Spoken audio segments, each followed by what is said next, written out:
ಒಂದು ಲೇಯರ್ ನಮ್ಮ ಚಿತ್ರಾನ್ನ, ಇನ್ನೊಂದು ಲೇಯರ್ ಮೆಕ್ಸಿಕನ್ ಗ್ವಾಕಮೋಲಿ, ಅದರ ಮೇಲೆ ಪುನಃ ಚಿತ್ರಾನ್ನ, ಸುತ್ತ ಕ್ಯಾರೆಟ್ ತುರಿ. ಅಷ್ಟೇ.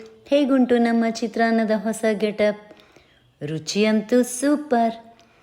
ಚಿತ್ರಾನ್ನ ಅಂದರೆ ಹೆಚ್ಚಿನವರಿಗೆ ಅಷ್ಟಕ್ಕಷ್ಟೇ ಅಲ್ವಾ?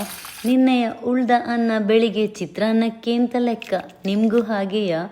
ಮೈಸೂರಲ್ಲಿದ್ದಾಗ ಹಾಸ್ಟೆಲಲ್ಲಿ ಕ್ಯಾಂಟೀನಲ್ಲಿ ತಿನ್ನಲಿಕ್ಕೆ ಚಿತ್ರಾನ್ನ ಇದ್ದಾಗ ಚಿತ್ರಾನ್ನವ ಅಂತ ರಾಗ ಬರ್ತಿತ್ತು. ಇದೇ ಚಿತ್ರಾನ್ನಕ್ಕೆ ಹೊಸ ಟ್ವಿಸ್ಟ್ ಕೊಡೋದೀಗ. ಮೆಕ್ಸಿಕನ್ ಡಿಶ್ ಗ್ವಾಕಮೋಲಿ ಬಗ್ಗೆ ಕೇಳಿದ್ದೀರಾ? ನನಗೆ ನನ್ನ ಅಳಿಯ ಹೇಳ್ಕೊಟ್ಟದ್ದು. ಒಮ್ಮೆ ತಿಂದರೆ ಇನ್ನೊಮ್ಮೆ ತಿನ್ನುವ ಅಂತ ಕಾಣ್ತದೆ, ಅಷ್ಟು ರುಚಿ. ನಾನಿದ್ರ ರೆಸಿಪಿ ನಿಮಗೆ ಮೊದಲೇ ಶೇರ್ ಮಾಡಿದ್ದೇನೆ, ನೋಡಿದ್ದೀರಾ? ಆಗಾಗ ಆವಕಾಡೋ ತಂದು ಗ್ವಾಕಮೋಲಿ ಮಾಡಿಟ್ರೆ ಚಪಾತಿ ಮೇಲೆ ಸ್ಪ್ರೆಡ್ ಮಾಡಿ ರೋಲ್ ಮಾಡಿಕೊಂಡು ತಿನ್ಬೋದು. ಹಪ್ಪಳದೊಟ್ಟಿಗೆ ತಿಂದರೆ ಸಂಜೆಗೆ ಸ್ನ್ಯಾಕ್, ಚಿತ್ರಾನ್ನದೊಟ್ಟಿಗೆ ತಿಂದರೆ ಫುಲ್ ಮೀಲ್. ಬೇಕಾದಷ್ಟು ನ್ಯೂಟ್ರಿಷನ್ಸ್ ಸಿಗ್ತದೆ. ಹೀಗೆ ಮಾಡಿಕೊಟ್ರೆ ಮಕ್ಕಳು ಚಿತ್ರಾನ್ನ ತಿಂದೇ ತಿಂತಾರೆ. ಟ್ರೈ ಮಾಡ್ತೀರಲ್ವಾ ರೆಸಿಪಿ ಸೇವ್ ಮಾಡಿಕೊಂಡು?